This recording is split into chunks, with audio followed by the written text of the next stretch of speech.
Well, hello everyone. This is the Journey Plan, another broadcast coming to you over the internet, interweb, wherever you are in the world. Buenos dias, buenos tardes, bonjour, good morning, good afternoon, good day.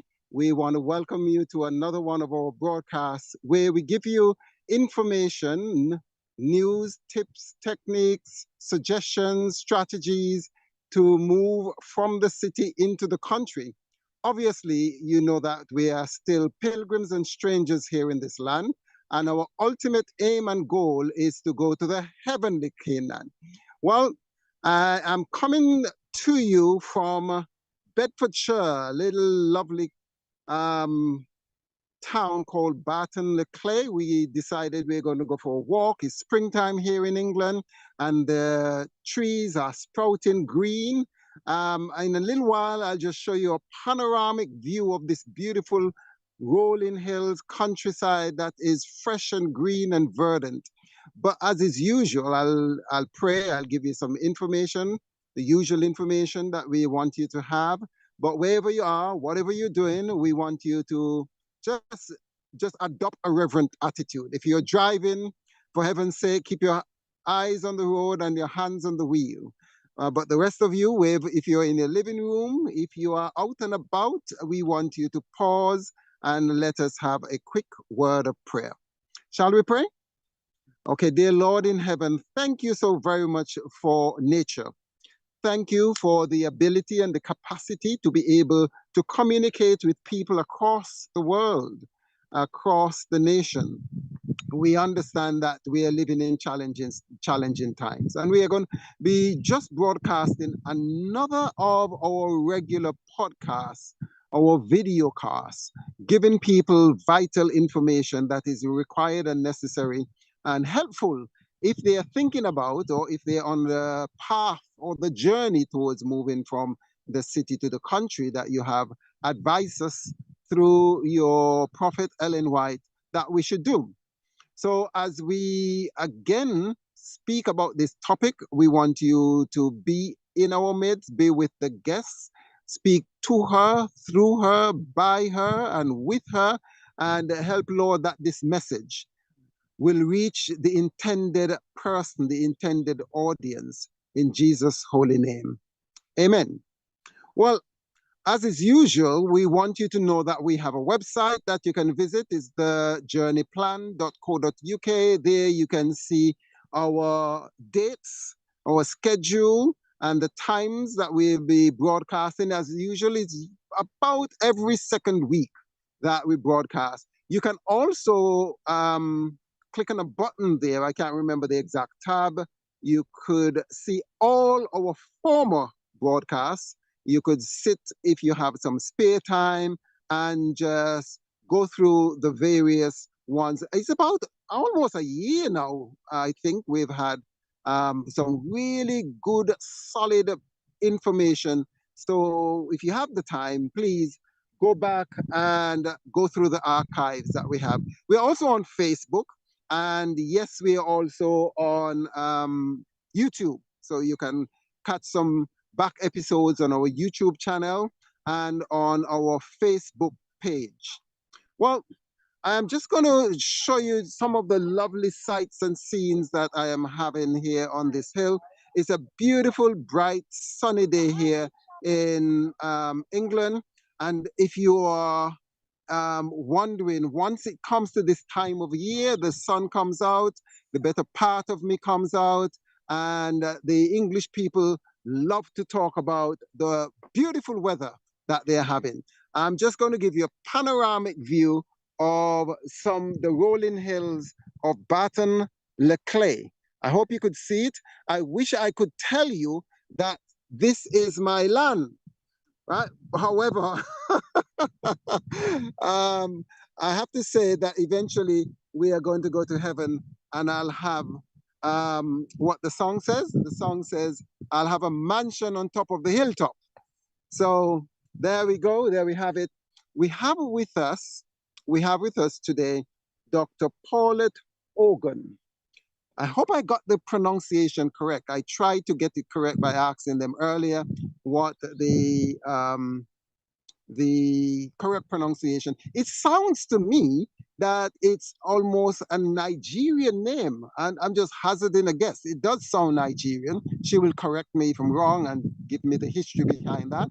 But she's going to be telling us a number of different strategies and tips and techniques that she would like us to have, to share with us, perhaps about the experiences that she's had.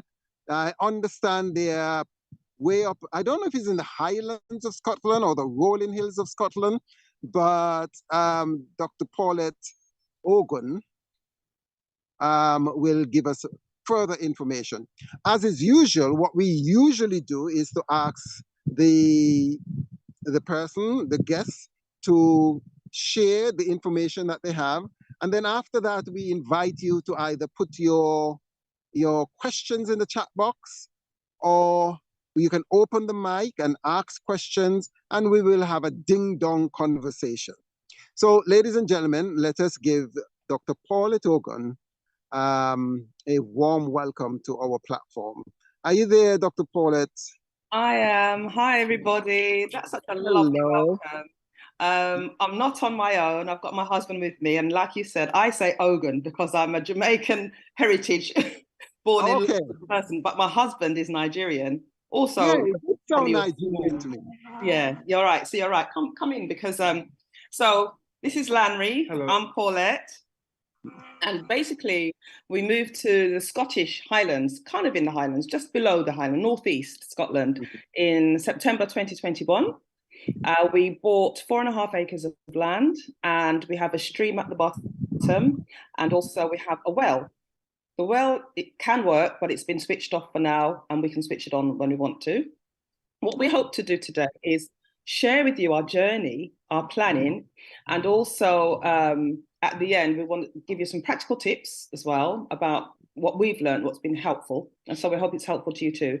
And then Lanry will also take a question and answer session. So he's going to talk about practical tips as well. And then, you know, it will be the Q&A.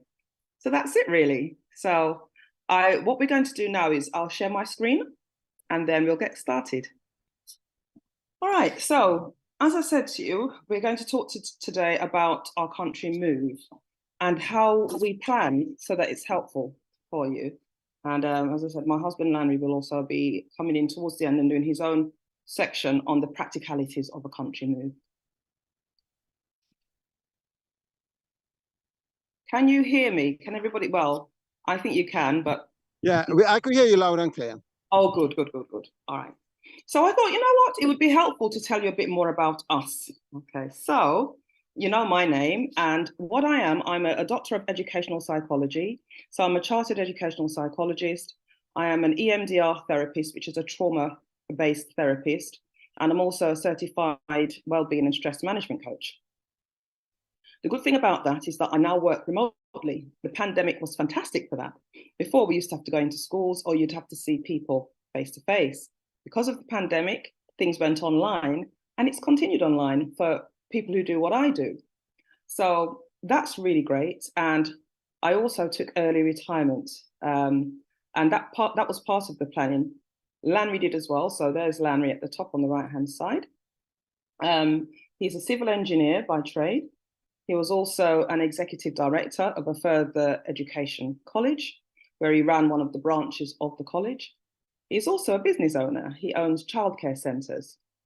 And again, he can run his business remotely. He doesn't have to be there in person. And he also took early retirement. The reason why we did that is so that our pensions can be our base foundation finance and income while we do other things, but we at least have the basic foundation finance coming in with the retirement pension. So the first thing, what inspired us to move to the countryside? As the gentleman, I don't know your name, I'm sorry, I didn't catch your name, but as you say, we've been... Hilton. What's your name? Hilton.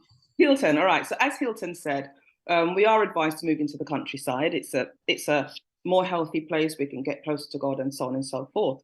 So I was inspired to move into the country by reading country living guidance books by Ellen G. White. Also, my lovely father is a Jamaican gentleman. He loves his gardening. So when we were growing up, he always had an allotment or would plant vegetables and fruits in any garden that we had.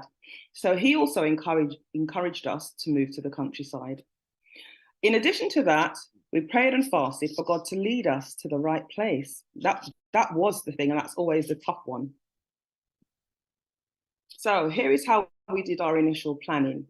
We went online because we kind of started during the pandemic to really, it was before, but during the pandemic, we were really now picking up speed. So I did a lot of the Google searching. So we looked at locations, I looked at things like the climate, social issues, and I looked at their local government website for each area in England. Social issues like, and I'll explain, you'll see on the next slide, I think, actually. What kind of people? Do they seem to be friendly? Is it very insular, that kind of thing? And also, what's the crime rate like? I was looking at that. And initially, I was bothered about warmth. I'll be honest with you. And I was thinking, let's go down south. But in the end, it didn't matter. As long as there's a nice warm summer, I didn't mind.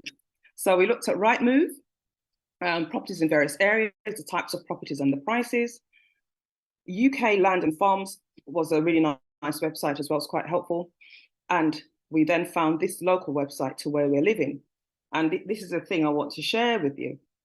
When you are looking, once you want to look in a specific area, it's worth calling the estate agents in that area, because they may have property sales websites that only deal with that area. So we were only seeing a handful of properties, say in Scotland, for example, or anywhere, because the main ones were on this www.aspc.co.uk. Right, so that was really helpful to know, because once we found that out and looked, then it opened up lots of choices.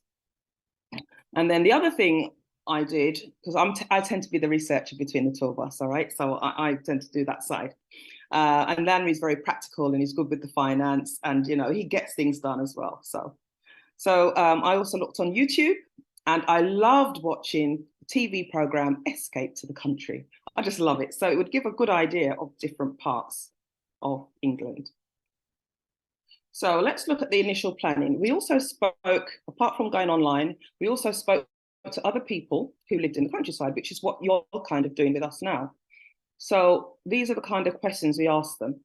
What is it like in their area, the climate, the local people, shops, how far to the shops, how have they planted the vegetables, what grows well, how much land do they have, how they manage the land, what are house prices in their area, how are they making a living in the countryside, are there any pitfalls to avoid, any essentials to bear in mind, and what country areas would they recommend?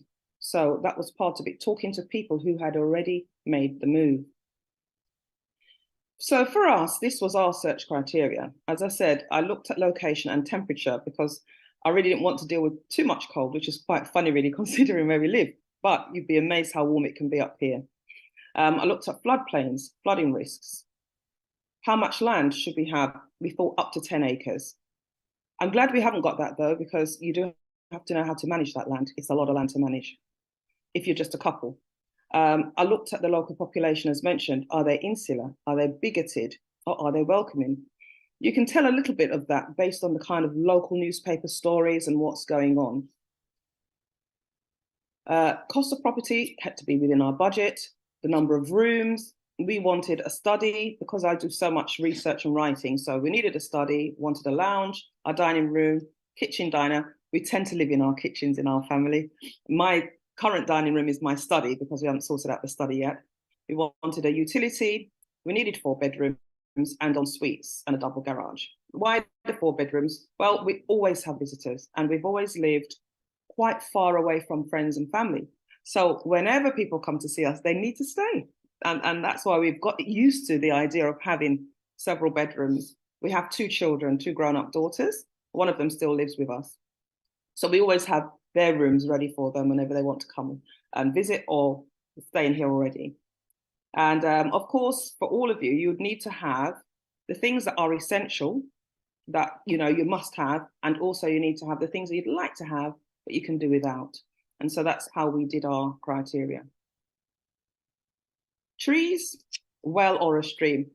I'm going to be honest and say that when we saw this property, we didn't realize there was a stream and we didn't realize there was a well. But that's because God is leading. And they're there, they're actually here.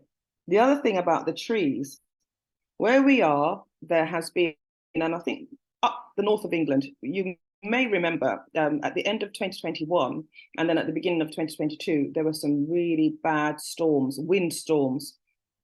And it was at that time we were so glad we were not closely surrounded by trees. Yes, trees are good, but you don't want them too near your property, because people had trees falling down on their property and things like that, which you really don't want to have. So I would say bear that in mind, have them, but not too near your property. So these are the things we did. We visited various places. So we always knew we were going to move to the countryside. We just didn't know where. And at first we were thinking of Wales. So 1 to 2 years before the pandemic, we went down to Wales, and there was a part I'd seen on Escapes the Country, see me, where it looks almost like the Caribbean. There's a beautiful sea cove kind of area, and we went to have a look at it. Forgotten the name of the area right now. So we wanted to check that out. Then the pandemic hit, as I've said, and when that happened, we were no longer able to view properties. What they were saying is, unless your house is under offer, has been sold, you can't go and look. So that was that. We had to regroup. And our new plan was keep the house on sale. When it sells, we'll have to rent. So normally when we move, we time it so that we can sell our house and move into the other house at the exchange time. But this time we just had to know that we were going to have to go into storage, and rent. So once the house sold, we put most of the things into storage and moved with some of them into rented accommodation. And then we really started hunting for our country house. We rented relatively nearby to where we used to live, so it made life easier. And then that's what we did. And we went online looking for properties. We had a breakthrough. It was like, what do we do? Do you know, what happened was, wherever we looked, either I would like the house and Lanry wouldn't, or he would like a house and I wouldn't. And it was really getting to the point where we were kind of clashing. And we thought, you know what, we need to pray and fast about this again. What on earth do we do and where are we going? Then what happened is I've got some contacts up in Scotland, and one of them said to me, Paulette, it's not that cold, you know. I haven't had snow up here for 7 years. I thought, really? Scotland? Really? And so I thought, you know what? We said, let's just go and check this place out. Let's check it out. Yeah, because we'd always been scared of this extreme cold that we heard about. So we researched and pre-arranged property viewings, and we actually took a plane down because it's a long way from where we were. And I remember looking down. It was the weather now, if you look out the window where we are, it's just like what you showed. It's Hilton, it's beautiful, beautiful. And you'll see some pictures soon. So I looked down, I remember looking down and thinking, oh my God, what a beautiful place. You could see water streams running through the land and the green and the different colors. I thought, wow, this is a well-held secret, well-kept secret in England. This place is stunning. So then we had a look at some properties. Now, when we came to look at the properties, it was just to check the place out. It wasn't to buy. We just wanted to see what kind of a place is this. And of course, God is good. We saw a property, we both liked it, we fell in love with it, and the rest is history. Because we had already sold our property, we were ready to buy. And so we moved in within a month. And that was it. No looking back. And as you know, the rest is history. So what I'm going to do now, I would like to show you some pictures. So, as Hilton said, you know, the countryside, it can be stunning. So if you look top left, I don't know if you can see the arrow. Can anybody see what I'm pointing to? Yes, we can see your arrow moving. Oh, good, good. Now, this is our back garden. And as you can see, oh, where's it gone? There it is. Look at the sky. One thing I've noticed up here, they have, because it's quite north, you see, and somebody was saying, you sure you're not seeing what do they call it, the aurora lights? I won't be surprised if we're seeing a hint of it, because the sky changes depending on the seasons. You can have some stunning looking skies and sunsets. So that's one on the left. This is the same picture, same back garden, and that one is, it was snowing this year. It didn't really snow much the year before. Literally, we had 2 days and it melted. But this year we had more snow. And so as you can see, there's the sunset there, same back garden. And then look at this one. One day we went out the front, that's the front, and the sky just kept changing colors. It was red. And the clouds looked as if there were rolls, like rolls of parchment, and it kept changing. It was so vibrant. It literally looked like a quiet sky firework display. It was absolutely stunning. So we called, actually I called my parents and Larry called his family just to show them on the phones. It was that beautiful, breathtaking. And then the other thing, the rolling hills, that's from our, excuse me, one of our bedroom windows. Lovely cows, they're so cute. One thing about the cows, I was surprised. Did you know that they're like little dogs? They're so friendly. They follow you along once they get used to you. And they will, once they get to know you, when they see you, they start to like skip. They like to skip like lambs, and they're so excited to see you. It's amazing. And as you can see on the right here, they were eating from our hands. We would tear up some grass and put it to them, and they'd come over to the side of the fence and eat from our hands. So cute. And in the middle, that's looking to the side of our land. Next door, there are some sheep, and we've also allowed our local farmers to put their sheep on our land as well. So the animals are absolutely cute, really gorgeous. Here is some more scenery. So on the left, as you can see, there's a rainbow, and we're going to talk about our garden. That's our fenced off orchard and vegetable section on the left there. Up here, because it's what we're looking at is a vast expanse of land, it's the first time I've ever seen a complete rainbow. I've always seen one end or the other end, but never a complete one. So I thought I've got to take a picture. So I ran to get the phone and quickly took a picture. So that's the one on the left. On the right, in the middle, I should say, it's not quite on the right. It's the same thing, because that tree there is that tree there. And look at the sky. Oh, beautiful. It's like water, but this time with the snow. And then here is the front looking across, those lovely powdery clouds and some barley in the fields and so on. So that's one benefit of being in the countryside. It's just the beautiful scenery. Right. So as I mentioned, we moved in the middle of September 2021, and we got advice from the local garden centres and even the local farmer, because we have 2 farmer neighbours a mile or 2 down a track that we live on. And they said, yes, up in Scotland, you need to plant your trees in October. One thing is, and this is advice you'll always get, which is even if you don't have land or a garden or whatever you've got, just start off experimenting with planting. And that's what we did. So I'd ordered, would you believe, they were like twigs when they came, miniature fruit trees from Groupon or Wouch or one of them. And I started growing them in plant pots where we lived. And I've had them, what, 3, 4, nearly 5 years now. And then also, you know, bell peppers that you get from your supermarket. I saw online where you can just experiment. So I just put the whole, you know, the bit with the seeds, I just put that bit with the tail down in some soil in a pot. And we got loads of bell pepper plants. It was amazing to see. So you don't always need to go and buy seeds. You can actually experiment with your shopping, with what you've got, and then just put the seeds in the ground and see what happens. So we grew a few things in our conservatory, including tomato plants from our friends and so on. And we brought our trees, and there were about 5, but I'll talk about that later. But there were 5. I think I had a cherry tree, a little pear tree, a little apple tree, and a plum tree. I think the plum had a partner, but it died. It just got some kind of a fungal infection, and I couldn't keep it alive. So we had 4 that we were bringing with us to our country home. So as you can see on the left, what I've done is put for you a summary, and it was really useful because I used it, of the LNG White fruit tree planting method.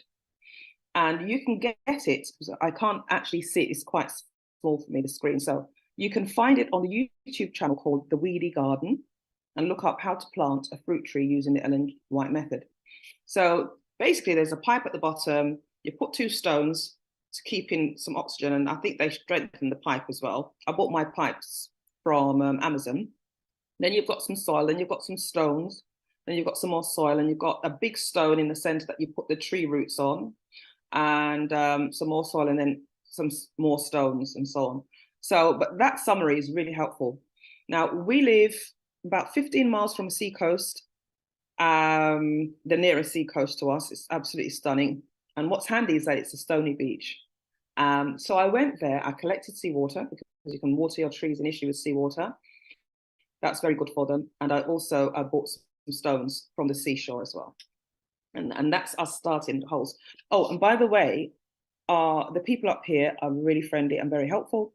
And our farmer helped us dig the land, which was quite hard at the time in October, with his tractor, and he came and gave us a hand. So he dug, we have 11 fruit trees. He dug the holes for us, and then we did the planting after that.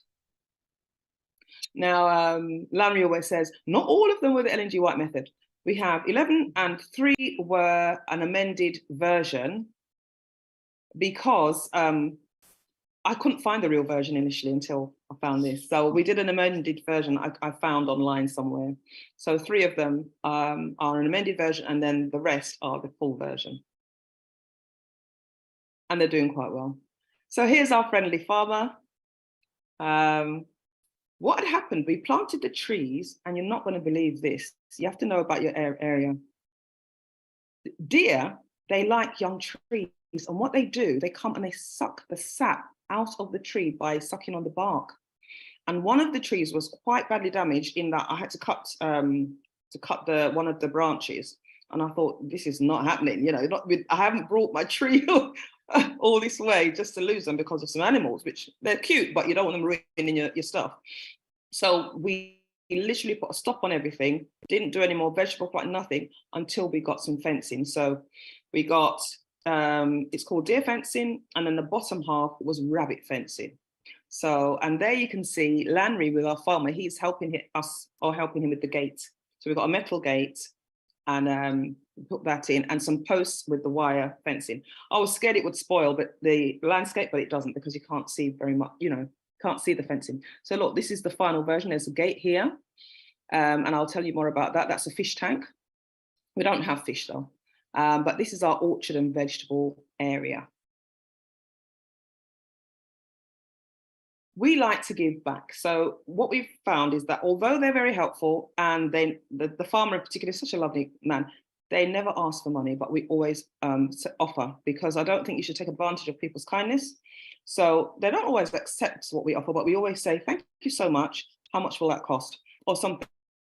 They'll either say, don't pay anything, or give me what you like. They never, ever give a price. And that's so sweet. So what we've done, because it's help each other up here, we've allowed the farmer to use our land, and this has helped us cutting all that grass. Can you imagine trying to cut 4.5 acres, you know, so it helps us. He uses our land to create bales of hay for his cows, because up here it tends to be animal husbandry. They look after, they have cattle, and whatever they grow is usually to feed them or for the beer industry. So you see barley, and that's for the beer industry, and anything else is usually to feed the cattle. So we've saved him about £2,000, because it costs quite a lot. So he gets a lot of bales of hay off of our land. And basically the grass grows tall, and then he uses a special tractor end, and he comes and rolls it up into those rolls you can see. Right, looking at the left-hand side, if you see these green things, what we realize, these are some bags that we and pots that we planted some potatoes in, but these are fish tanks. And here are our planters. I'll talk about these fish tanks and why we got them. We realized as we were walking along the land that you could see on the other side, luckily we haven't had too much, but where there's lots of soil. And we thought, what's all that about? And what we realized is that there are voles that dig underneath and come up. And we thought, oh dear, we don't want voles coming in and digging underneath. If we just plant in the bare soil, they come underneath, eat the roots of our veg, and then ruin our crops. So we thought, you know what, we're going to get these fish tanks, and we'll put our compost on our topsoil, and then we'll grow food quality, by the way. These are food grade plastic hardened fish tanks. Larry drilled holes. The farmer was so good, he told us what to do: drill holes in it, cover them with stones so they don't get blocked with the soil, and then top up with compost and topsoil. So it's food grade plastic. And then Lanry created these planters. We happened to have, this is, I said, I think God was leading, some wood just there on the land, and he created these planters. What we did with the planters, we covered the base in, you know, you can get like tarpaulin, but it's special garden kind of lining. And that's to stop weeds coming up. These are some tips. Stops weeds coming up, stops grass growing up underneath your veg. So you're constantly weeding. We don't have to do any of that. So we put that down first, then we put the compost and topsoil, and then we've put our vegetables in. We decided to use grow bags and pot plants for our potatoes, as you can see here, because it was going to be hard work to do. If you've seen potatoes planted, you have to kind of do like a cone shape all the way along stretches of land, and that's a lot of work. So we thought, you know what, make our lives easier, just put them in these grow bags and plant pot. It just makes life a lot easier. And we also used organic compost, and Lanry's done a lot of the hard work. I work on the trees, and Lanry does the real digging and planting of other things. So this is our first harvest. It was so encouraging. My little baby tree, my miniature trees, and by the way, when I say miniature, they're not genetically modified. They were grafted to make them into miniature trees. So the ones I brought up with me, I got one little, I got 2 apples, and this is that little tree here. And then I bought a tree from Scotland, bought a few from Scotland, and I'll tell you how many. Yeah, I'll tell you how many in a second. And that had several, even though it was planted October 2021. We didn't think we'd get anything in the first year, but we got about, I think, was it 12? Something like about 12. And look at that. We covered it with netting, and we also covered our cherry trees with netting because birds liked to peck at things, and they love cherries. They love cherries. So that is why we've covered our cherry tree plus the apple tree in netting, as you can see. Now, I just wanted to talk to you about how many trees we've got. So we have 11 fruit trees. We have 3 pear trees. The truth of the matter, well, 4 actually. One of my miniature trees, I couldn't remember what it was. And in the move, the label was lost. So I couldn't tell what it was, but it happens to be a pear tree. I bought 2 pear trees and didn't know that pear trees need another variety of pear tree to be pollinated for you to get fruits. So I bought 2 exactly the same thing. And right, I've got my 2 pear trees. They're stronger. They're from Scotland. They're used to this climate. Only to find out nothing's going to bear. I need another one that's a different variety.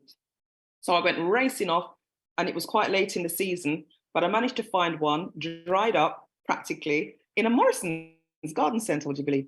And then the gentleman said, just soak the roots overnight in a bucket, and then the next day you can plant it. And I definitely wanted to use the LNG White method because I thought I need this tree to survive, because it is going to be, when it flowers and stuff, the pollen from that tree is going to pollinate the other 2 larger pear trees I've just bought.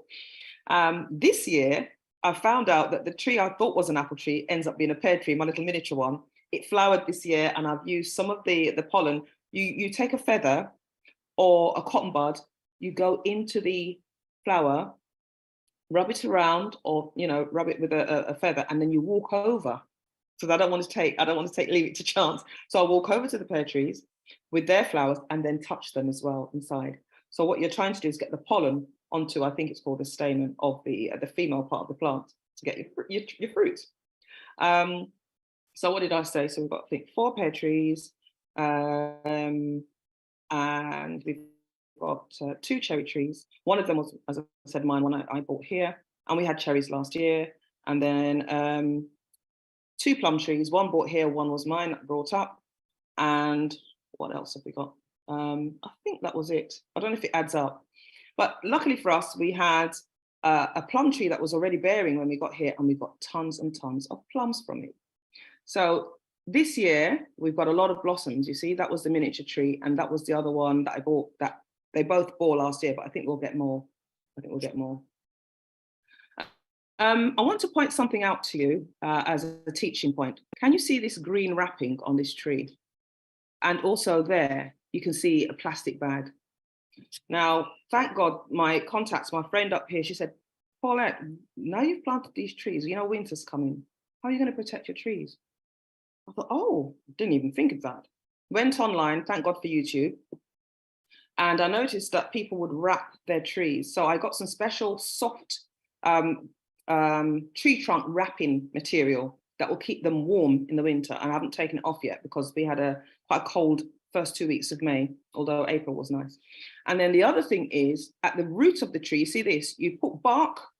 I made like a cone shape at the base of the tree, so that, and then a little well for water, left a little round circle, and then wrap the rest with the bark on first, tree bark, chips, and then plastic bag over that to keep the roots warm. They said if the roots get cold, the tree can freeze if it can't cope with it. I mean, the ones in Scotland can cope, I think, but still, I wasn't taking any chances. And then the other thing you can see there is a support stake. Every tree has a support stake, and I bought special soft but very strong rope because it's very windy up here. And God was good. Despite the wind, we didn't lose a single tree. So we have to thank God for that. So you do need to support the trees. So here's some of our fruit harvest. That was last year. So those are a couple of the apples.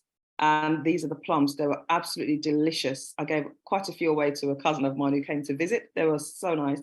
And then I made some jam for the first time. Again, good old YouTube, and a friend of mine as well who gave me some advice. So that was so nice. The first time I've ever made jam. Here's some of our veg. So you can see the kale. What we found up here is that kale is very, very hardy.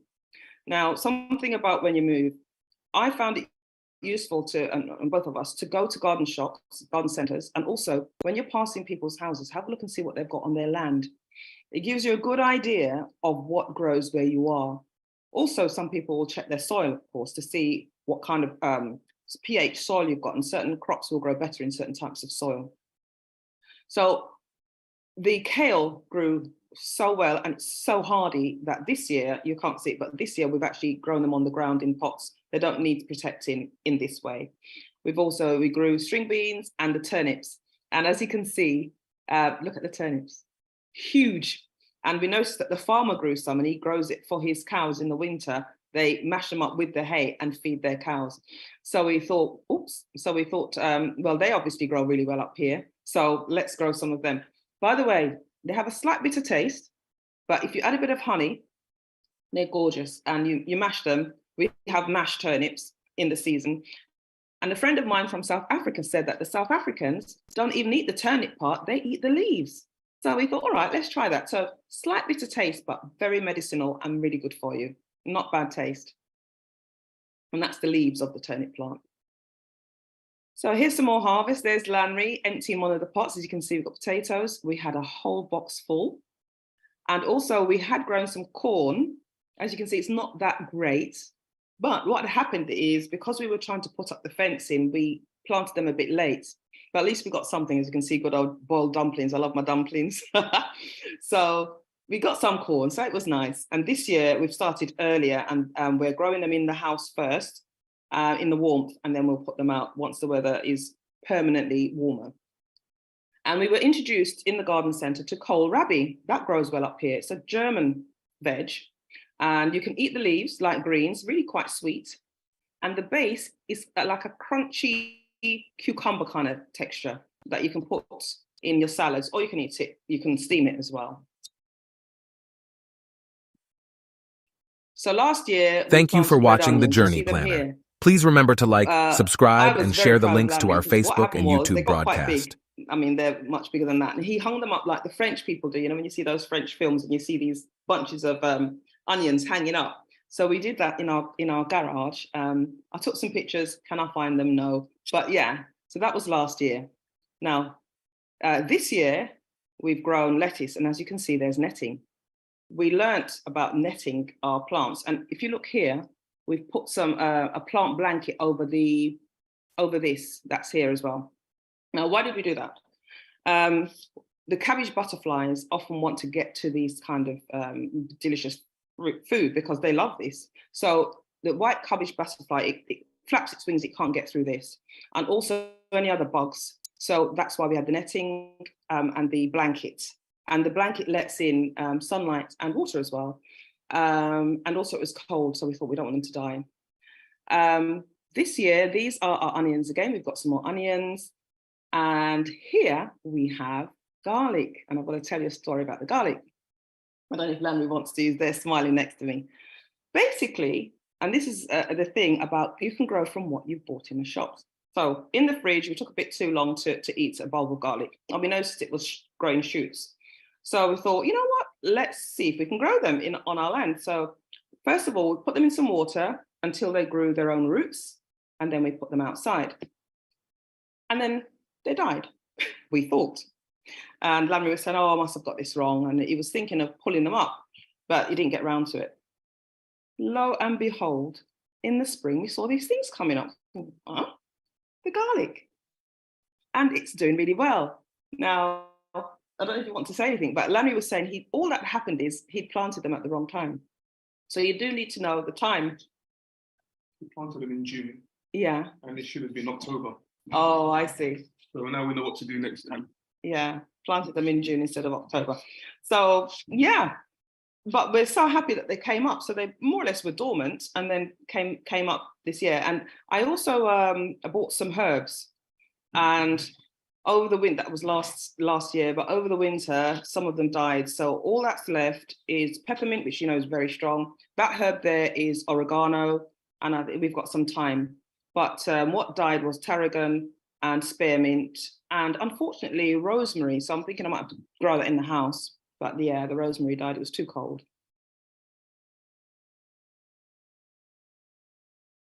I think it's Landry's turn. So before he talks, let's see if there's anything else I was going to say.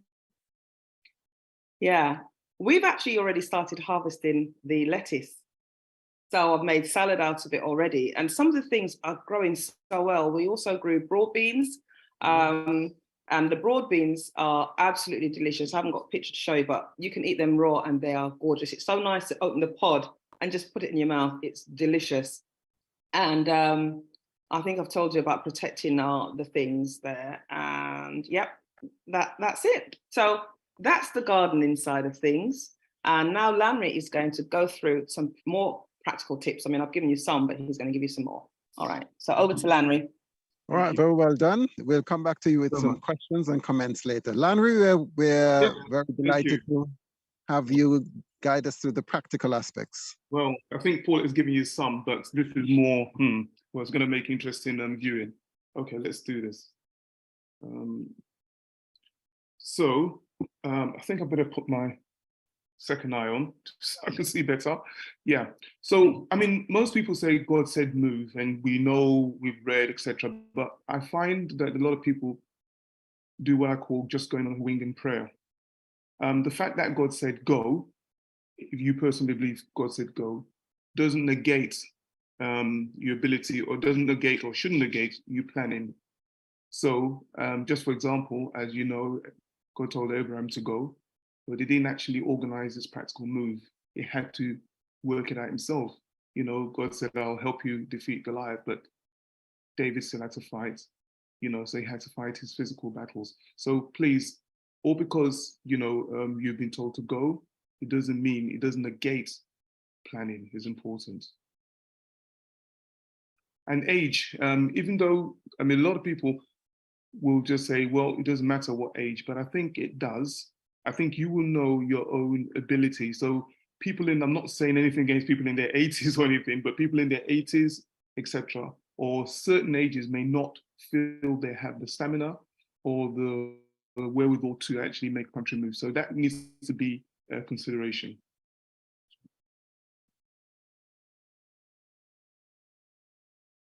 You know, the current relationship is, you know, sometimes like Paul and myself, she wanted to do more of the countryside living and I didn't, or for different reasons.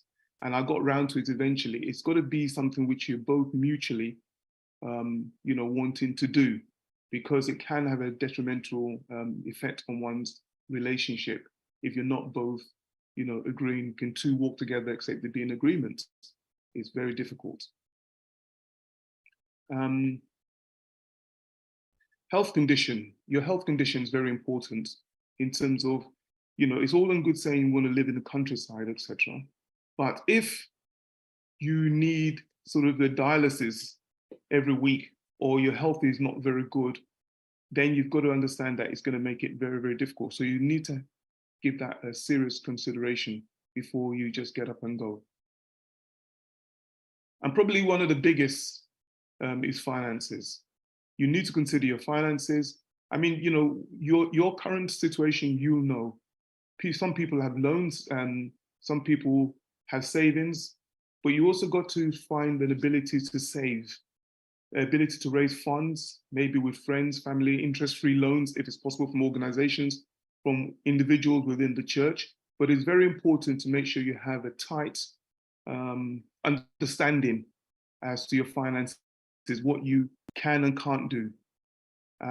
Also, it's all in good people saying everybody should go, but what about the single parent family? What about those who are in a job which is more difficult to relocate? I'll go into that a bit more detail, but it's important that you have a grip on your finances and some sort of sustainable, as Paulette said already, some sort of sustainable means of, you know, keeping your finance going, because you might have all sorts of commitments. Okay, so farming, this is what Paulette's talking about. I mean, she does help, but farming, as I said, even on a very small scale, what we've got in the orchard is about, in terms of scale, it's about 150 meters long, and by about 60 meters deep. And that itself is hard work. You know, so what I'm saying is, even on a very small scale, it can be hard work. So start growing your vegetables in your garden first, you know, and get used to it and do it regularly, year in, year out.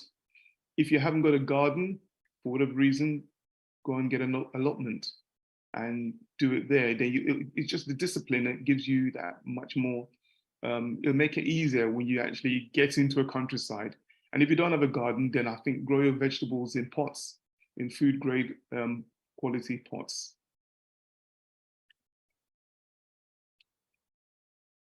Okay, and the other thing you need to think about, or one might need to think about, is how you're going to educate your child or your children.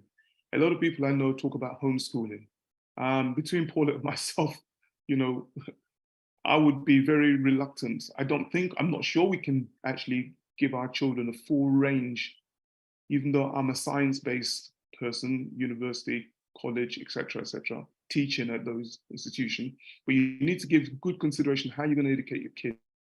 You know, we know of instances where people have had children up here and they've got into trouble with the local people. I won't get into that because it's, you know, but you need to make sure that you can equip your child or your children with all the full range of skills required for them to be educated, not just educated in terms of, in my opinion anyway, in terms of just farm and natural, but also academic. If time prevails, what are they going to do? Transport, I think, is an important factor. Can you drive? And more importantly, up this part of the world, do you have access to a good, you know, a car in good condition?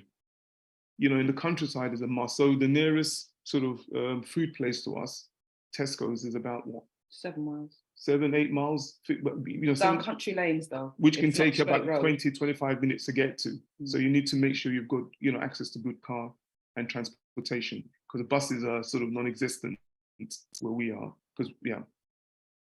I'm clicking, but it's not working. So I think, as Paul has mentioned, the pre-planning is very important, and ongoing planning.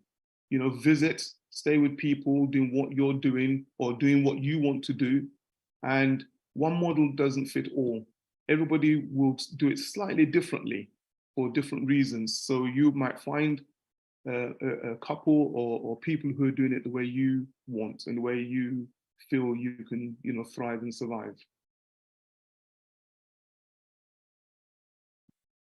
Okay, so, I mean, although people say it's safe, it's secure, you know, it's countryside, etc., it's important to have security. So, you know, security cameras, if you can.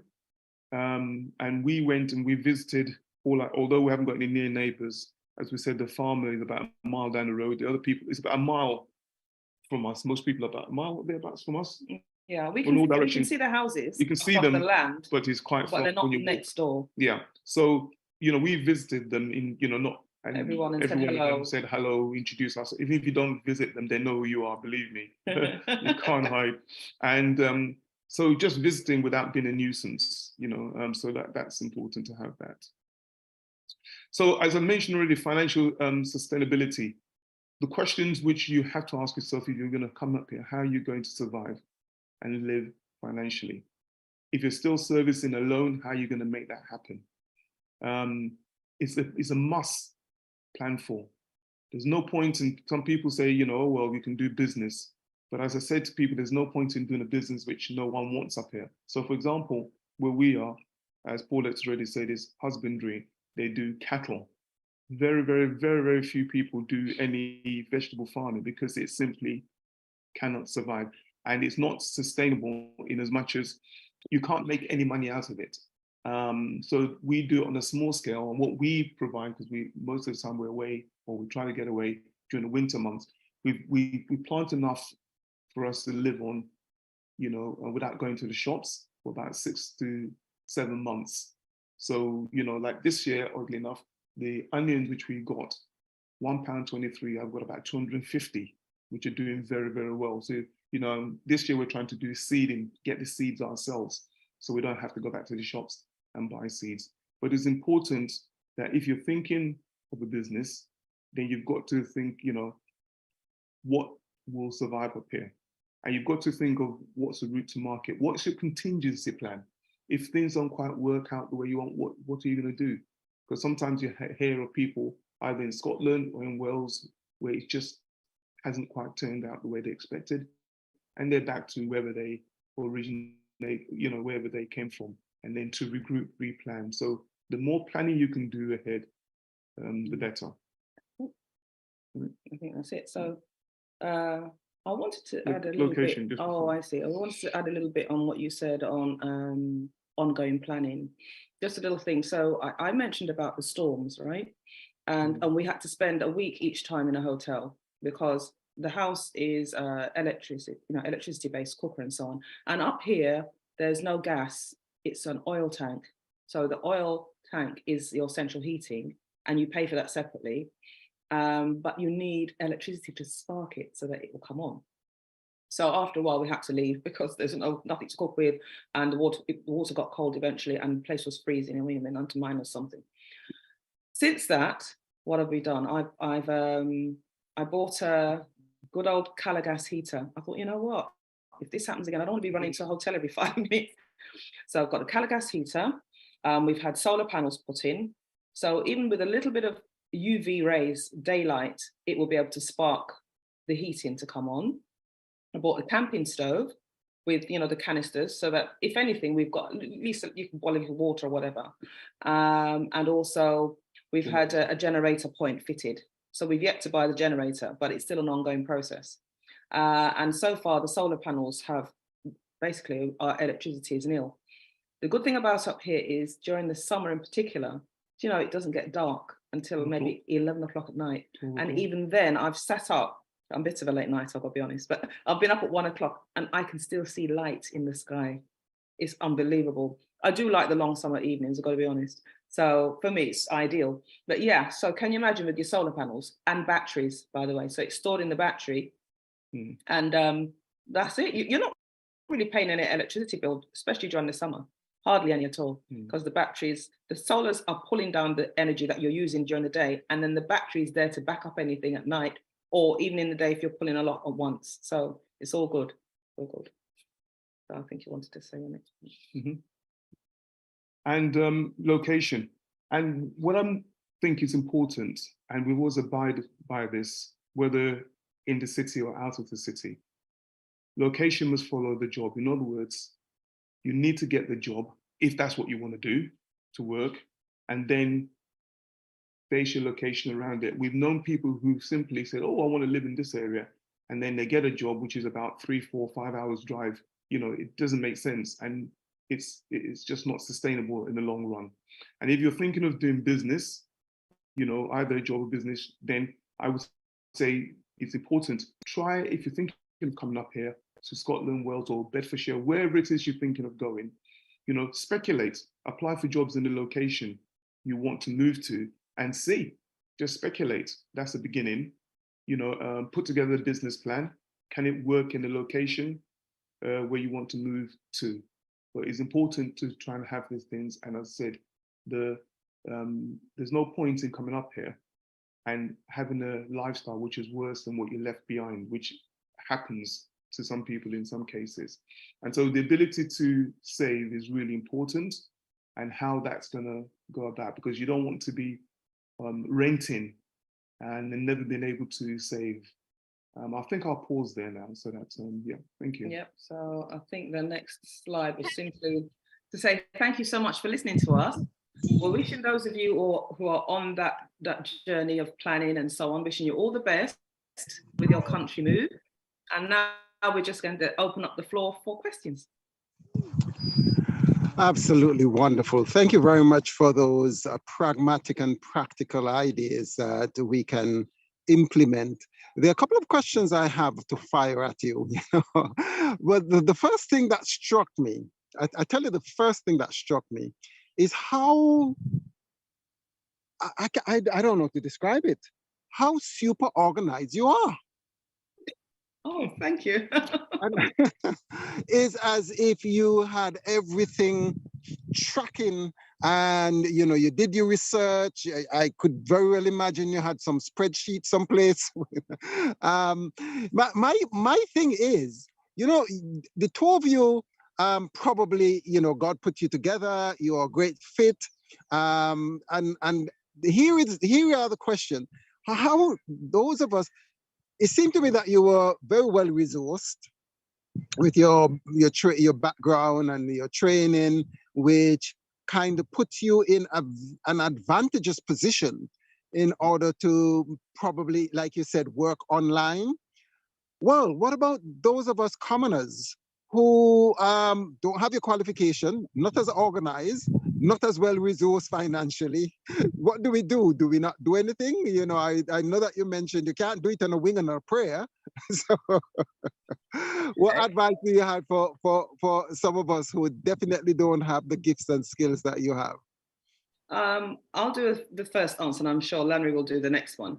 Now, one of our daughters, she's a qualified dentist. She studied abroad. She's come to England, done her master's, and she's waiting to take the exams I forgot what you call them, but the exams to work in this country.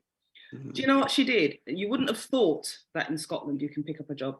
That daughter of ours, our child, she found a local job in a store as a manager of some kind. Mm-hmm. There are jobs. You have to look in the local. Not just the papers. Everything's online these days. Mm. So there are local job sites for your area, wherever the area is, and you can do different types of jobs. You'd be amazed. I mean, I saw a few. I was looking just to see. You've got administrative jobs. You've got retail jobs. You've got different ones. So don't think you have to do our type of jobs. Because it's taken years to get here, by the way, because it took time to pay off a mortgage and all that sort of thing and plan. It took years. And my dad was ahead of us, and he was saying, do it now, but we weren't ready. I said, Dad, I'm not ready yet, So it does take time, but no, you can. Look, just to answer more specifically your questions, the financial analysis, for me, that's where I think is very, very important. I'm happy to help people through their financial analysis. That's important. Everybody's situation is going to be slightly different.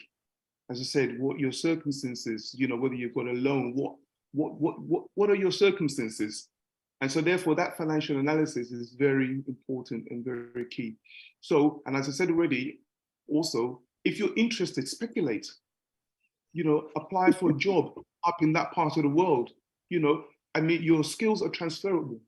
You might have skills in something else and maybe taking a job in administration or something else. Speculate, have a go. And see, you don't give up your job until you've got a job, by the way, we know that already, but that's what I would say. So it's possible, and start thinking business. If you think you can, then try. That's what we do. So, luckily, as Paulette said, she works remotely. The business which I have in nurseries, thank God they run themselves. So I don't have to, go to do that, but you can do it. You don't have to be super educated or in any way, shape or form, but try, at least speculate and start practicing. And if anybody needs help with their financial analysis, I'll be more than happy to help them, because everybody's situation, as I said, is unique to themselves. But it's really important to get that right. Otherwise, you're just running around like a headless chicken. You're up in Scotland, but you're still working so far away that you don't get time to see your family. Mm. Well, thank you very much. You know, another thing that caught my attention is Paula, you know, dabbling in this pollen and taking the pollen from one tree and dabbling it, almost like a bit of a scientist. Or what do they call those people who in vitro fertilization? Yes. That was fascinating to me. Yes, And I learned that from a friend actually, who's into all of that. And then I also went online. I'm telling you, you know, YouTube, God bless those people, the things that we can learn these days. We wouldn't have been able to learn without it. Yeah. I use they call it YouTube University. Definitely. Yeah. The other thing that I know that you said you took early retirement and you know you did all of those things, which is quite good. What about those people who can't take early retirement? Well, I shouldn't say can't. There's nothing called can't. And I'm going to just really hone in, because it sounds to me that the two of you are very practical, very pragmatic. But there are other people who are very faith-based. Let's just put it that way. And they believe God has called them. They strike out, and you know the rest is history. Yes, they have challenges, and you know it's like, how do you reconcile the two? Look, let me take that, because that's an area of controversy, or you know, definitely, because I believe that God has given us a brain, all of us. And as I said, it doesn't negate planning, because God said go. It doesn't negate planning. So for example, if you know you're not good at finance, find somebody who can help you, who can plan with you, plan for you, and go through it. If it's something you're interested in, as Paul has said already, visit. There are people up in Scotland, Wales, who you can visit just to see how they do it, and just to see how it might work for you. And I said, not one size or one model doesn't fit all circumstances. And although I don't advocate this, the other one you could do, I don't like this idea, because it's always is go as a group, because that doesn't seem to work very well. I'm not recommending it, but that's also an alternative, to go as a group. And you know, if you're able to work together, live together, then that can also work. So there are different ways of trying to make it work. As I said, for me personally, the starting point is the financial sustainability. And you really need to plan with somebody, because you know your own financial circumstances, and therefore it's important that you're able to, you know, plan and work it out. I don't know if that answers your question. Sorry. Yeah, that does help. Here is another question I want to fire at you both, and you actually alluded to it in your discourse. You said that as couples, you must, you know, you're almost as if you must agree, you must be in concord. You know, you must synchronize along this. Well, now the dilemma of having someone who have gotten the calling. The one spouse is firmly convicted about the calling, and the other maybe teetering, or don't see that it's is any practical idea that one should shoot off. You know, what recommendation would you give to such couple? Personally, my bit, because Larry was the opposite. You know, he was the one that was pulling back, and I was the one that was keen. All right, so he can talk from his perspective what helped him. But I really believe it's prayer and fasting. You know, because at one point we were definitely kind of butting heads. You know, he was pulling one way, I was pulling another way. Or even when he came along a little bit, we sold the house now. Oh, I'm not going up there. I'm not going here. You know, it was just a big argument. I thought, you know what, we need to stop. Let's just pray and fast about this thing and ask God to guide us. Okay. And I've heard other people give presentations like that, you know, and what they found was when they both agreed is when that was it. It's like God opened the doors. They both just found whatever they had to find, and things went more smoothly after that. So I think you need to find out what is stopping the other person from wanting to go. So for me, financial sustainability, how is it going to actually work? Don't bring me up to Scotland to go and live worse in a worse condition I'm already living in. You know, why would I want to do that for? You know, and so once we all sort of locked it, as you said, prayed fast, but then find out what the issues for the other person is and try and genuinely address it. Visits is a must. You must visit to have a look. And the other thing I wasn't hot on at all, and I, you know, still not, where people are saying, oh, you get 20 acres and, you know, I mean, come on, you know, that to me is not even practical. We've got 4.5 acres we can't even either look after, you know. We've got an orchard, which, you know, I have to look up, we try and look after every day. You have to be real. You have to be real, because what are you going to have 10 acres or 20 acres for? It doesn't even make sense to me. It never made sense then. I'm sorry, it still doesn't make sense now, because we're actually living it.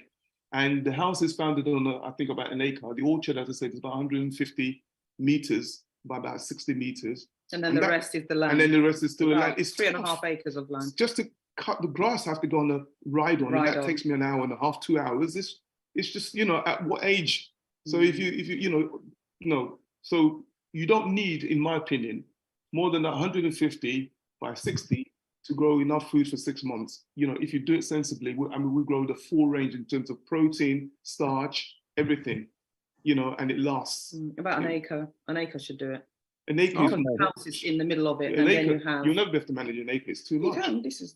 Yeah, but the rest is just grass. But the actual orchard and the you don't need to plant all of that. 150 meters by about 60 meters will get you more than enough. Okay, I'm seeing a question in the chat. All right, TJ. Oh yes. Yeah. So, what did your children think about your move? They were fine because they're grown. You see, one of our daughters is she's late 20s, and she lives in the West Midlands. She thought it was great because they're used to us. I said we used to live in the city, but not really. We've always lived in small towns outside of the city. So, I mean, at one point we lived in Carlisle, Durham. The place we moved from was Lichfield in Staffordshire, which is about 20 odd miles outside of Birmingham. So we've never really lived in big conurbations. I was born in London and raised in London, but once we got married, we were always outside of the big cities anyway. So they thought it was great.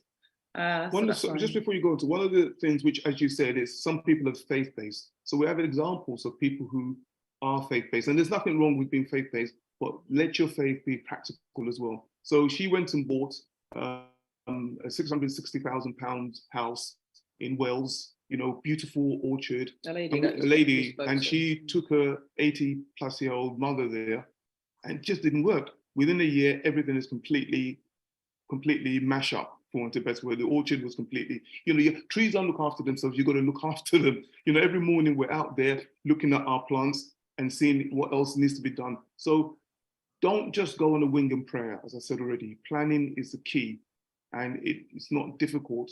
And start, you know, okay, you've got the faith, now start with your finances and how is it going to work for you? Especially those who've got children. We have, don't want to say too much, but, you know, it's important that they are properly educated. It's all and good, you've got your education, and now you're saying homeschool, fine. But can you and your wife, can you and your husband really provide the full gamut of what they needed? Paulette and myself, I'm an academic, she's an academic, we would struggle. I think I would struggle to make it happen. So it's not just about you, it's also about your children. I know you say you're thinking about your children, that's why you're taking the countryside, but you see a lot of them, when we go, they're just at loose ends. It's, I know, I'll pause there. Okay, so you can see he's got it. Yeah, he'll knock you into practicality land, I'm telling you. Sorry. Yeah, we need to hear all. I think what's important is not just a one-dimensional look at it. We need to hear all the different sides in order to make an informed decision. Absolutely. And you know, whether you agree or disagree, just listen and hear, and let that inform your decision. You may take it on board, maybe you don't, maybe you have your own views, but just don't turn a blind eye to something that you may not agree with it, but just hear it out. Just, you never know. So absolutely, and I thank you for that. I thank you for that, because you know, I mean, in general financial terms, I'm sorry I talk finance a lot, but in general financial terms, you hear them saying renting is like throwing money away. It's not quite true, because people rent for different reasons. But you don't want to find yourself in a situation up in this part of the world where you're renting for the next 20 years. It's happening as we speak, both in Wales and Scotland. It happens, and they find that they can never save enough money to actually deposit off, because you need to work, you need a job, you need a business, you need something going forward. And that's where, certainly, as I said, if people need I'm sure they've got all sorts of, if you need help, I'm more than willing, more than happy, more than able. And I've, been sort of schooling or helping other people in that regard. It's really important. Sorry. We'll certainly take you up on that. And we know our resource to come to whenever we need that. Paulette, do you see other questions? Because I'm on my phone. There is one more, yes. It says, what was the hardest thing to get used to with country living? We may have different answers. My one is a bit odd, really. I love the views and everything else, but for me personally, this is going to sound weird, sorry, but it was the stillness at night. It is pitch black. I've never seen such darkness in my life. I've got to be honest. Because when you live in a city or a town, there's a street light. Even at night, it's never really dark. Yes. Here, I was lying in bed. Literally, my hand is like, I cannot see anything. I bet you could see all the stars in the sky up there. Yes, that's beautiful. If it's a clear night, it's absolutely stunning. But I mean, I've got used to it now, to be honest. But the darkness and the quiet. So I'm a musician actually as well. So my ears, I hear every sound. And I'd be a bit jumpy. What's that? It's ridiculous, because I need to recognize what a sound is. But of course, you've got animals and you've got all sorts going on, So that was for me, that was the thing I had to get used to. But even the storm didn't bother me that much, to be honest, because, well, I kind of thought, well, this is Scotland. I was expecting it to be much worse in terms of the weather. It hasn't been too bad at all. So I could go with that. But it was the initial stillness, and then you feel very much on your own. You're like, oh my word, where is everybody? I'll definitely encourage people to speculate. I know it's a hassle to apply for a job. If you think you want to live in Wales, Scotland, or wherever it is, find jobs in that location, apply. There's no obligation to take it. Okay. Speculate just to see how it, and then who knows, that could kickstart something and take you down some road which you didn't think you needed to do. If you want to do business, put together a business plan. Let's have a look at it, and is it sustainable? Does it work for the area where you want to live? Those are the practical things which we've got to, do. And, it can work if you want to make it work, but you've got to plan. And by the way, I just wanted to add this bit about the work. And I'm just going to talk about my daughter's experience working in that shop. You'd think you have to work on a Saturday, Sabbath. You don't, actually. She worked for the co-op. And because most people don't want to work on a Sunday, she got the Sunday shift. You would be amazed how much money this child was pulling in. Thinking, hang on a minute here. She's done really, really well.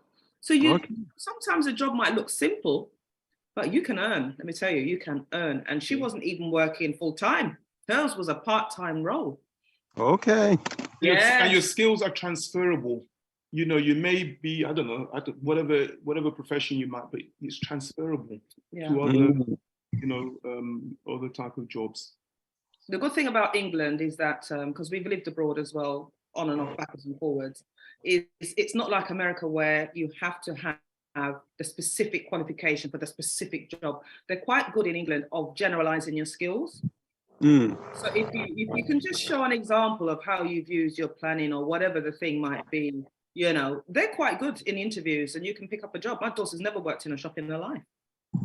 Yep, that's quite good. So I'm hearing that it is very important that you have some ability and capacities of income generation.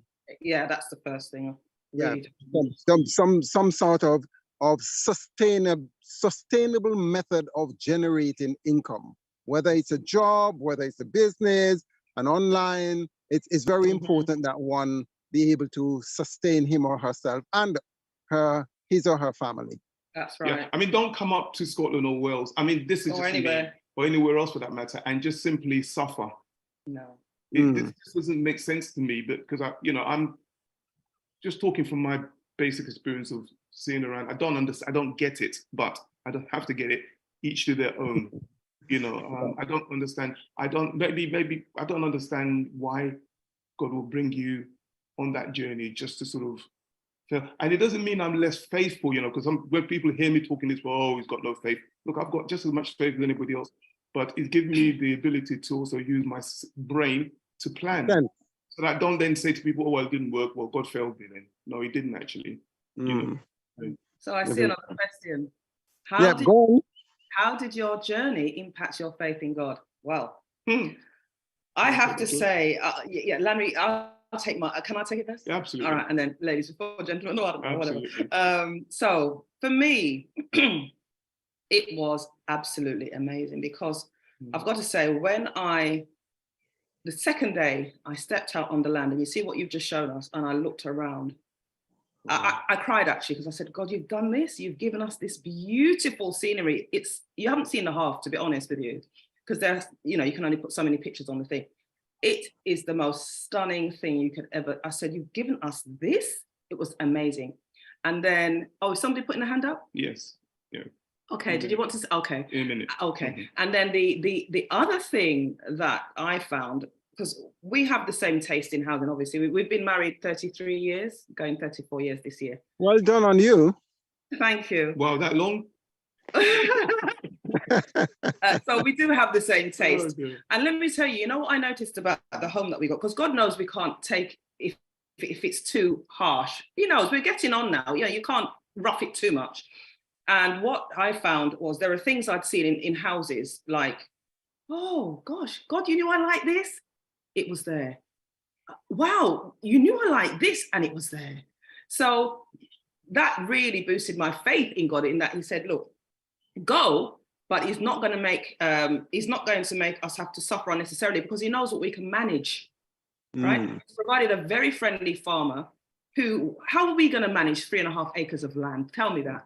Or it's 4.5, but we can manage an acre. That's the truth. We can do that. But the other 3.5, I mean, that's a lot of land. This friendly farmer helps us out without no problems at all. And luckily for us, he's benefiting by using all that grass that grows for his bales of hay. And we're happy, he's happy. So God is just good. He's provided some lovely people, honestly. And I've got to say, shout out to the Scots. If any Scots ever watch this, you people up here, you are the bee's knees. I've never met such lovely people in my life, honestly. Look, somebody's asking, can you live off the land? That's exactly what we're doing. For 6 months of the year, we don't buy anything from the shops. So what we've done this year is I've gone a bit more. Now we know what we need. So you've got your starch, you've got your broad beans, quite a lot of them. We've got our protein, we've got our runner beans, we've got the potatoes, we've got the, you know, we've got the greens, you've got the this, you've got the cabbage, not cabbage, what's this? Lettuce. So we've grown about 3 or 4 different type of varieties. The trick now we're trying to do is get our own seeds, so we don't have to go back to the shops. And if we can seed things ourselves, then we you know, it's just because we're away. Well, we try to be away 6 months of the year. That's what. So you don't need to. But your onions can last for a whole year. Dry them out. The method of drying out. I found one by mistake in the garage, and I've just eaten it this morning. So it can last a year. Your turnips can last a year in the ground. So you just take as and when you need. Just cut them as when you need to bring them in, and you know. At this point in time, I think if we couldn't go to the shops, with what we're planting, we could live. Yeah. The next stage for me is to learn how to preserve, because I know there are some preservation skills. I do have, you know, you can see I did the jam, and I bought the jars where you have the 2 types of lids and so on and so forth. So I think that's a skill I probably need to develop a bit more, so we can preserve a bit more. So it's fine in the summer, but we also would need to live in the winter. So yeah, as I said, it's hard work. What for me in terms of increasing my faith, I didn't know. I mean, just to see the things growing was like amazing to me. You know, it's just so exciting. And my parent and my sister was so fed up of hearing me. I said, "Wow, you know, this is what's happening, and this is growing." And this was the man that was complaining, by the way. Well, I mean, well, no, actually, I grew some things in. But you learn, like, you know, we won't put the corn out until they're thick enough, because the wind will just simply snap them. So we're learning different things, and what, you know, so far so good. So far so good. Yeah, there was another question. I don't know if you can see it. And I think you need to clarify something that you've said about speculating and applying for a job before you get there. Are you suggesting getting a job in the area, even if you don't live there? How will that work? Yeah, if you just clarify your ideas. Very easy. What I'm saying is, for example, if you're living in London and you think you want to live in Scotland, and you see a job in Scotland that you like, I'm saying apply for it. You can keep silent on the reference bit. Apply for it. See if they call you for an interview, because it could be that you're presenting your information in a way that they won't call you. So you're learning from those experiences. If eventually you're going to come up to this part of the world and work, and if they call you for an interview, hey, why not? Go, just have a look. You don't give up a job until you've got a job. Does that make sense? That's what I'm saying. Just speculate if that's where you want to work, if it's Bedfordshire, if it's Staffordshire, or whatever it is. There are always jobs in that area which you can apply for. That's what I think I'm trying to say. Yeah, and the other thing is, I remember back in the day when I was learning about all of this, some people say you should be, I think, about 40 miles outside of the city or something like that. I'm not sure. But what we do know is where we live, we're about minimum 22 miles to 25 miles from the main city. The thing is, you can go to work in the city, you know. So just because you live in the countryside, it's just a thought, at least to start off with. You don't have to make your living on the land. You can go to work until you develop yourself and build up what you're building up. Yeah. Okay, yep. I think they're asking, you know, if you should commute from London to Scotland. I don't think that's not what you were saying. I think the idea no. I'm saying I live in the country. Yeah. Oh, is that what you're saying? Yeah, I'm just saying explore. If you want to live in Scotland or where Timbuktu, apply for a job in Timbuktu and see if they call you for an interview. And then you'll be able to assess whether the quality of your application and whether you need to adjust it. And if they call you for an interview, speculate, go and have a look.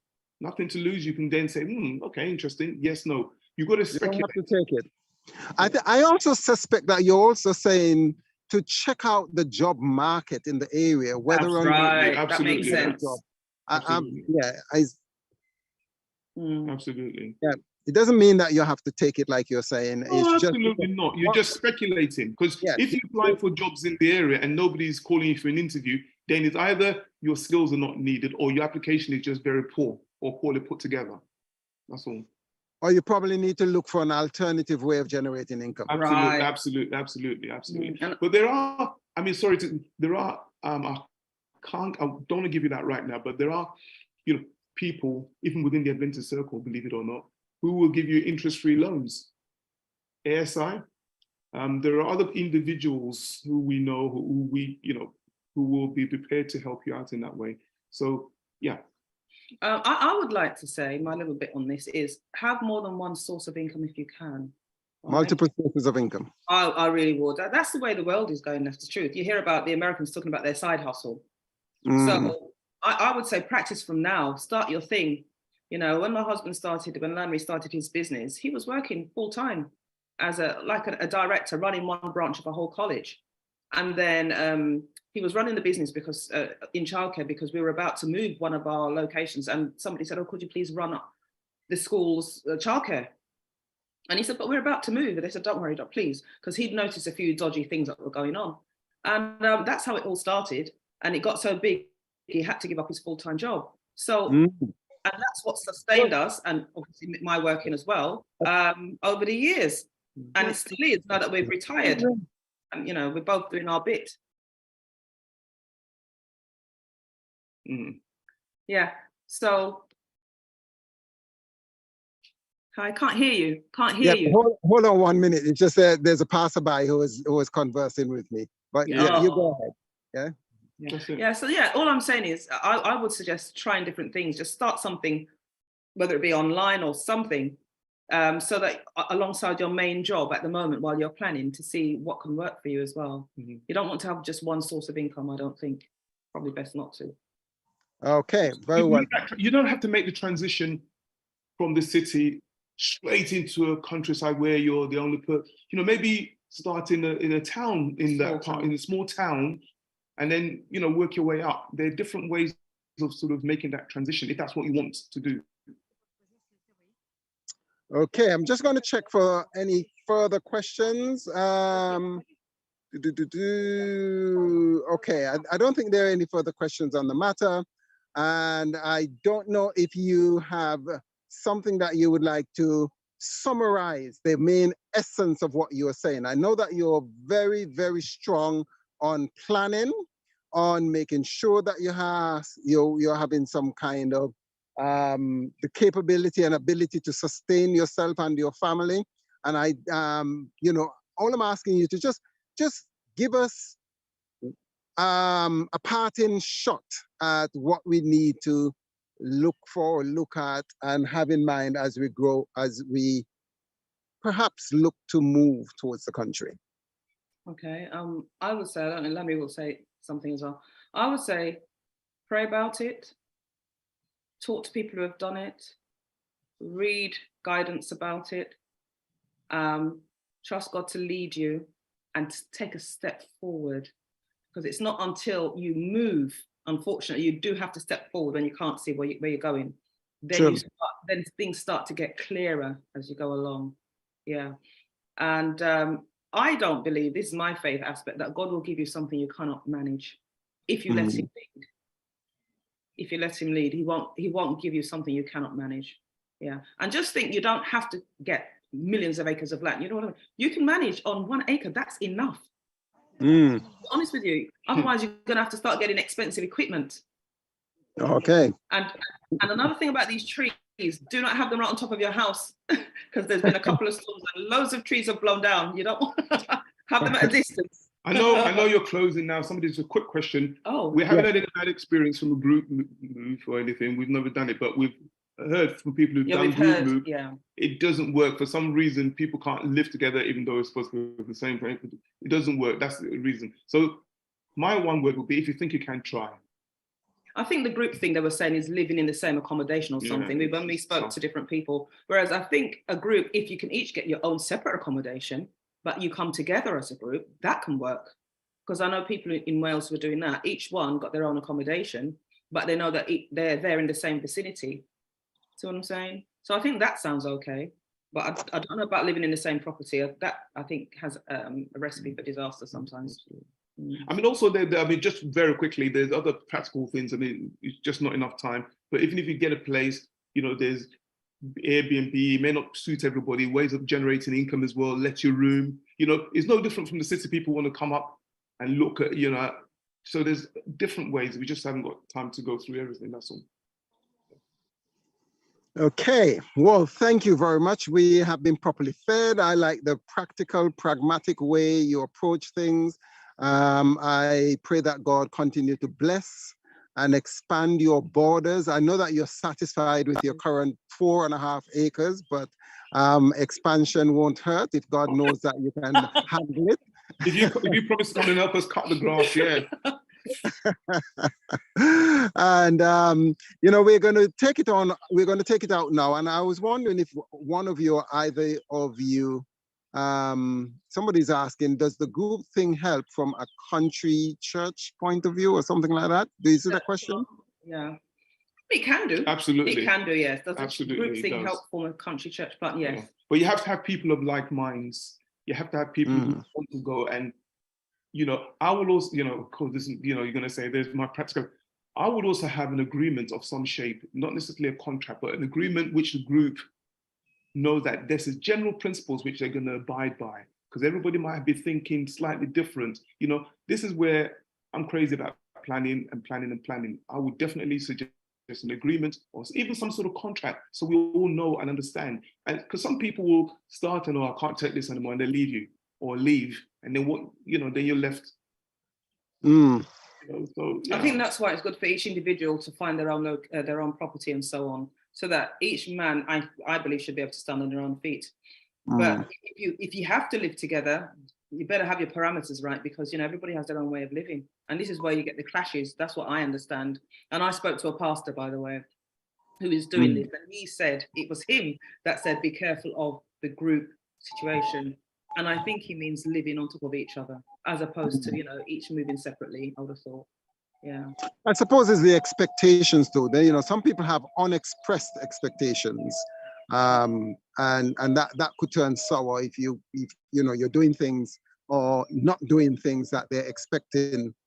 So perhaps I agree and support what you're saying, Landry, about having some agreement, some clear-cut express agreement, whether verbally or preferably even written, along those lines. I mean, just remember that even Paul himself with my dear Barnabas, separated. Remember you know that. what I'm saying? Yes.